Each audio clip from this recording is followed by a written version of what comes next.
Parcel. We did it! We're home! We're Shopee. home! Bili tayo ng pambatang mga gamit pambata, pang babies.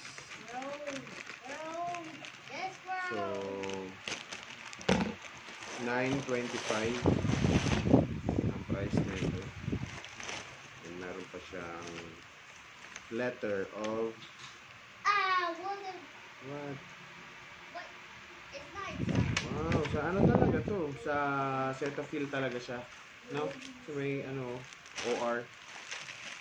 May original receipt. Ganun ba yun? Original receipt. Yung OR, meaning ng OR. Original receipt. Oo, alam din. So, kaya natin itong Cetaphil. Cetaphil, good for the babies.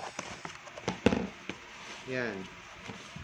So, Ano ba? Shampoo and lotion?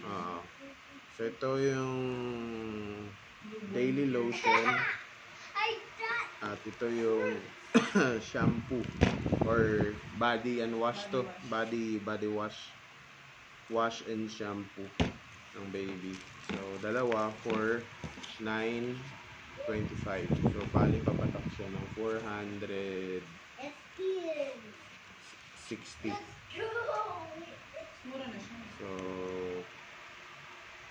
somehow, 400 ml. Kasi yung mga Cetaphil na mas maliliit dito, 400 na agad yung price. 500.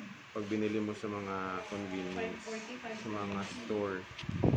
So, ito, direct ka sa company ng Cetaphil, discounted yung price. Kasi siyempre, direct ka sa kanila eh. Pero hindi mo kailangan bulto bumili. So, pa konti-konti lang. So, kung may babies kayo sa bahay, and yun, check nyo yung Shopee, Cetaphil, yung official store. Cetaphil yung pangalan ng store. Official store. So, punta kayo sa official store. So, maganda. Discounted.